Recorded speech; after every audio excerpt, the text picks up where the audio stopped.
চটকু কি একদিন ধরে এক বাড়িতে বসবাস করেছে? আলাদা থাকলে তো মনে হয় একখানা কথা ছিল। এ বিয়ে হলে সমাজে কথা উঠবেই, লোকে যা তা কইবে, চরিত্র নিয়ে রসালো গল্প ছড়াবে কলকাতায়। বাবা মশাই তো একটা মান সম্মান আছে নাকি? ওনার মান থাকবে যদি কেউ দলের লোক বাড়ি বয়ে এসে কেউ পেয়ে যায়?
তোমরা সবাই এখানে? মথুর কোথায়?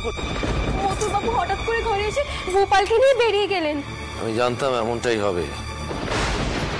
মথুরের বরাবরই মাথাটা খুব গরম।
আমাদের ব্যাটা রইল, তাকে আপনি দেখবেন। একটি বার তুমি করুণার ব্যাটার কথা বাবু, সে তো তোমারও সন্তান। তাকে কে মানুষ করবে? মথুর, মথুর, তুমি তোমার সন্তানের জন্য এইটুকু করতে পারবে না বাবা? আমার মান যদি না রাখো, আজ তুমি আমার মরা মোড় দেখবে। আজ তুমি আমার মরা মোড় দেখবে।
তোকে রেখে গেলাম রে, তোর উপর দায়িত্ব দিয়ে গেলাম। আমি তো শুধু গোপালের মাসি নই, আমি ওর মা।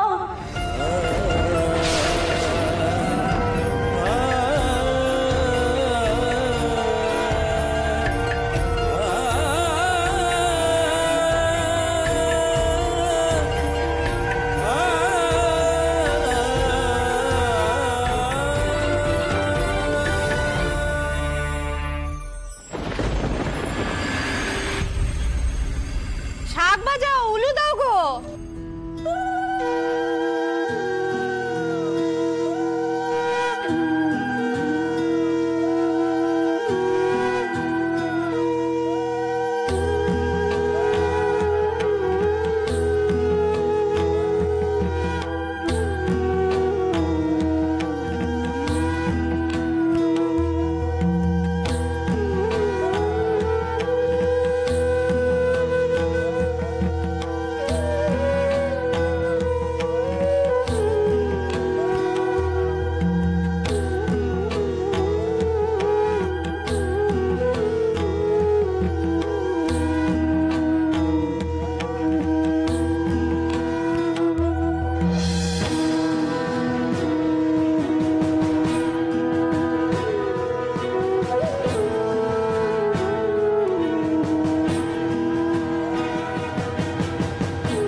কাপড়খানা আনো, পেতে দাও, পেতে দাও।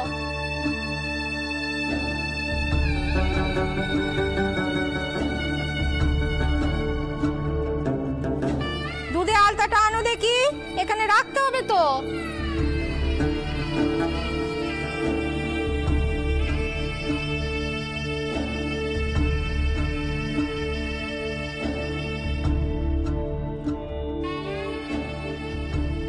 নাও মা, এর মধ্যে পা ডুবিয়ে এখানে পা ফেলো। এসো।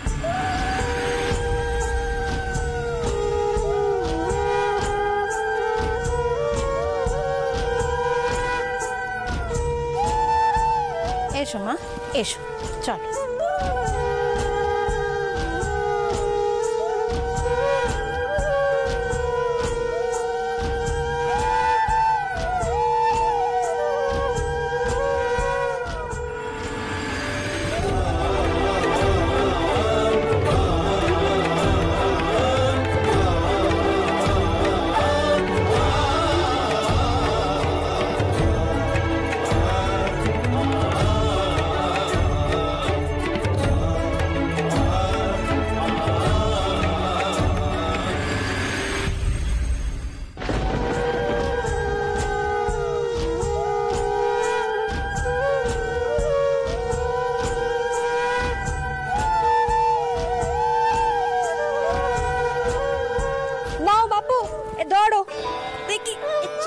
সামলাও বাবা রে, সে বের সময় থেকে কি সামলাতে সামলাতে আমার পড়া একেবারে গেল।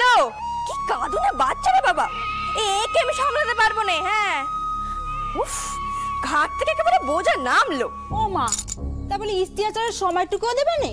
কাজকর্ম আগে মিটুক, তারপরে তো এই বই চলে সামলাবে। তা স্ত্রী আচার কাকে নিয়ে করবে শুনি? বর কোনেকে জোড়ায় পেলে তবে না হয় ওই মোনামুনি আংটি খেলা ওসব করা যায়। তা বরকে এখন কোথায় পাবো বলো দেখি? ও মা, মতুরটা ওর বাড়িতে নেই, থাকলে কি আর কই বাছা?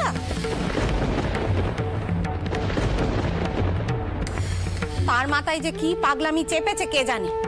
মরা বউ নিয়ে পুরুষ মানুষের এত বাড়াবাড়ি আমি তো জীবনে দেখিনি। আমারই হয়েছে যত জ্বালা।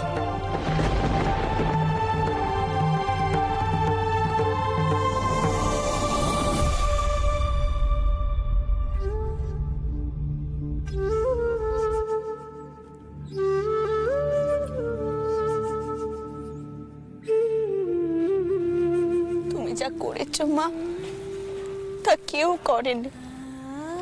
তোমার শেষ দিদি যেখানেই থাকুক না কেন, সে তোমার এই আত্মত্যাগ দেখছে।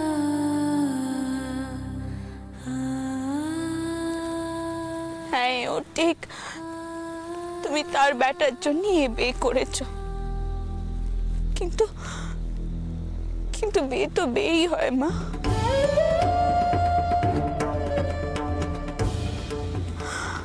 আমি নিশ্চিত তুমি শোর করে গিয়ে এমন কিচ্ছু করবে না যাতে তোমার মায়ের মুখ ছোট হয়। সে শিক্ষা তুমি পাওনি।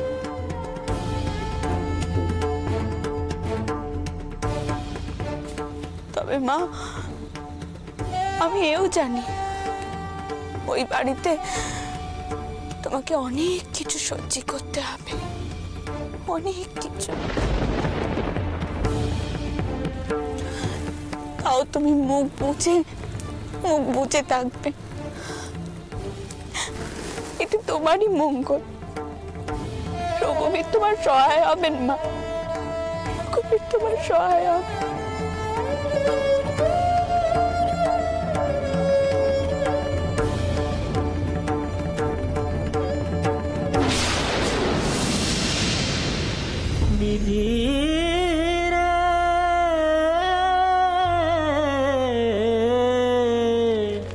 দারুণ বিধি,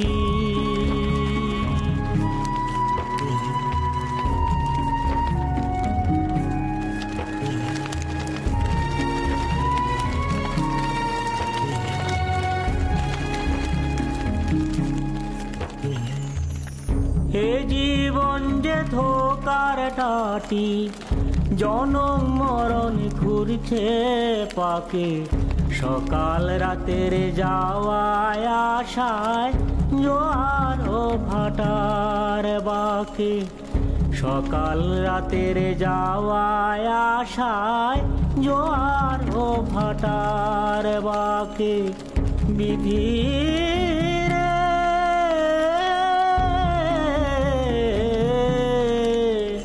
দারুণ বিধি,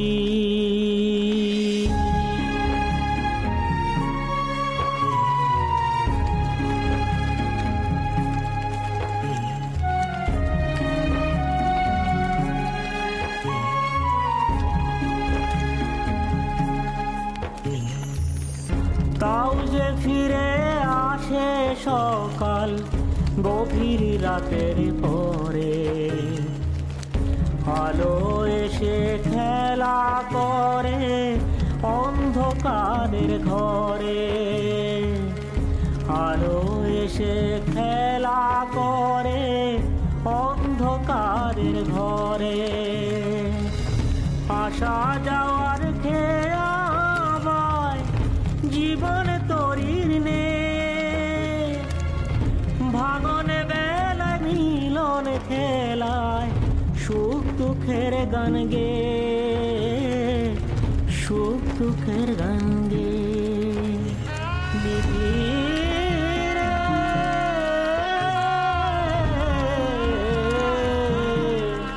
দারুণ বিধি,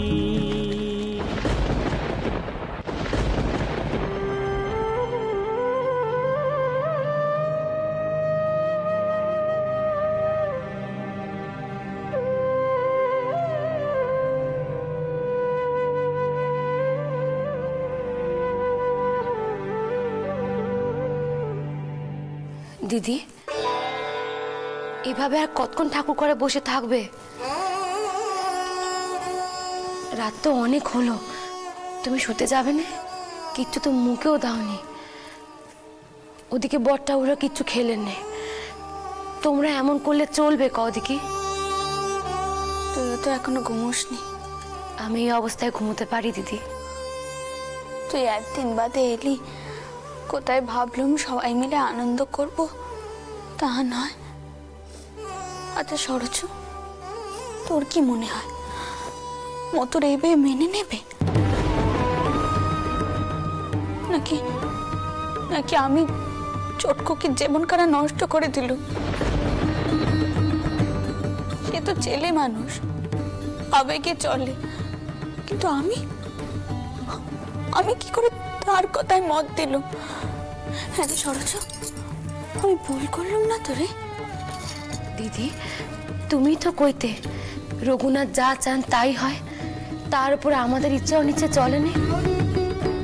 তাহলে তুমি কেন চটকুকের জীবনটা নষ্ট করবে? সবই তো রঘুনাথেরই হাতে। তবে আমার কি মনে হয় জানো তো, ওদের একটু সময় দিতে হবে ধাতস্থ হবার জন্যে। এই সময় সবকিছু ভুলিয়ে দেয় গো দিদি। তবে আমার এও মনে হয়েছে ছোটকুকেও মন থেকে মেনে নিতে পারেনি। কর্তব্য করতে এখানে করেছে। আচ্ছা দিদি, তুমি তো কইতে যে ওদের মধ্যে নাকি বন্ধুত্ব ছিল। কে জানে, হয়তো এই পুরনো বন্ধুত্বই ওদের আবার কাছে নিয়ে আসবে। তুমি এসব নিয়ে চিন্তা করো না। আমি বরং মাধবকে কই কাল ভোর ভোরই বিথারি রওনা হতে। তুমি তো কইতে যে ওদের মধ্যে নাকি বন্ধুত্ব ছিল। কে জানে, হয়তো এই পুরনো বন্ধুত্বই ওদের আবার কাছে নিয়ে আসবে।